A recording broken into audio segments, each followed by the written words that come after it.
Well, as you know, in 3 weeks' time, this Sunday, we'll be there at CPAC up in Brisbane. If you haven't booked your tickets, get your tickets now. You'll have Rita, James and Rowan there on the stage live like we were last year. Bigger, better than ever before. You can ask us your questions. We'll have some fantastic guests and it'll be all your favourite Outsiders things happening there at CPAC. So hurry up and book your tickets. One of those people who will be there, absolutely fantastic, and he's chatting to us right now, is senior editor at Human Events, a brilliant podcast, never miss it. He's a veteran Navy intel officer, Jack Posobiec.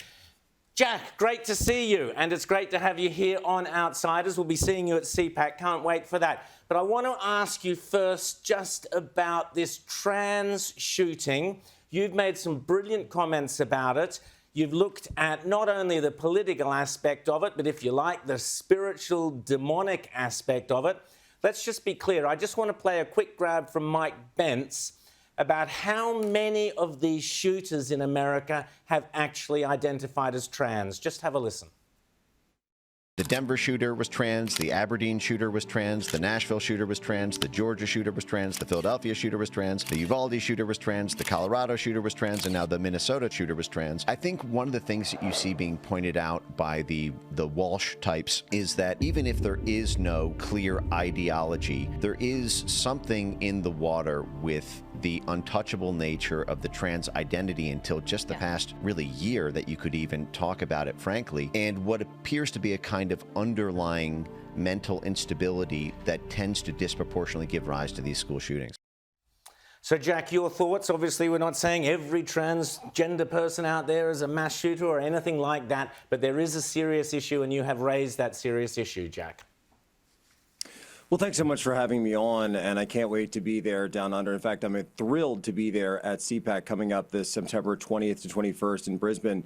Look, when it comes to these shooters, there's clearly an issue with radical trans ideology that we are seeing in the United States. Look, and to take the politics out of it, in the 1970s, certainly the United States had a problem with serial killers. We got together as a country, we went to our law enforcement organizations like the FBI, and we found a way to deal with it. Yet for some reason, when it comes to this situation, because of political correctness, we're not seeing that same national conversation about this. We're not seeing that same conversation about why all of these killers, and that's what they are, they're killers, all share similar characteristics. And in a serious situation, if you take politics out of it, we would be actually connecting the dots and trying to figure out what this pathology was from a national law enforcement, a psychological, a behavioral health level. Think about it. There's TV show after TV show talking about how we have the ability to do this, and yet when it comes to this particular type of killing, nobody wants to talk about it. And unfortunately, it's not just rhetoric, because there's dead children every single time now.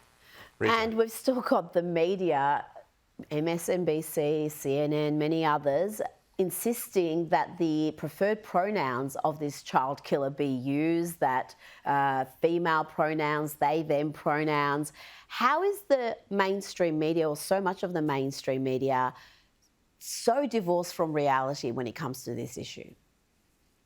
Well, the mainstream media, particularly in the United States, what I've seen is that they are completely trying to cleave out the transgender aspect from the shooting, when if you read the shooter's manifesto, which I've done, and I served at Guantanamo Bay, I've read a lot of manifestos and read a lot of speech from extremists in my day, and let me tell you, they believe in similar ideology. They believe in extremism. They believe in body count. And they do have an ideology and a sort of twisted, maniacal playbook that they're operating from. And so when I hear people say, oh, it's so incomprehensible, it's impossible, you see this on the media day after day after day. No, it's completely comprehensible. It's just that you refuse to stare reality in the face when it's looking right at you. And in many cases now, unfortunately, they're coming after Catholic children. And I have Catholic children that go to Catholic school every single day. So this is really a story that hit a lot, very, very close to home for me and my family this week.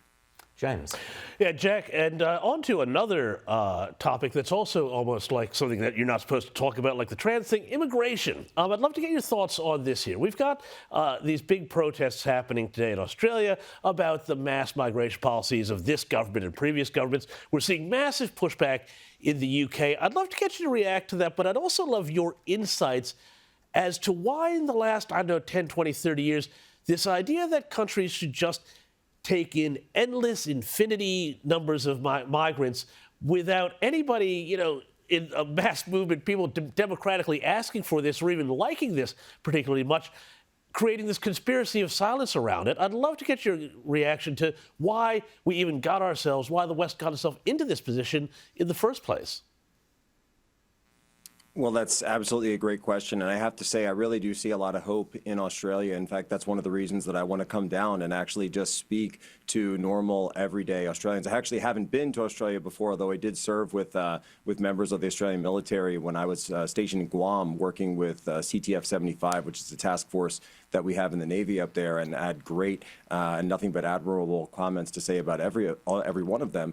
Look, I think when you have a situation when, if I understand correctly, Australia has some of the highest immigration rates in the entire West, the Western civilization, fastest population growth outside of Africa, and it's all from immigration. It's all from mass migration. So you have a housing crisis that's going on in the UK, in Australia, even in the United States, and you wonder why people are protesting. And in fact, you even have, I believe, and I was listening to the previous segment, ministers and government officials telling people they shouldn't protest. I mean, that seems like a freedom of speech issue.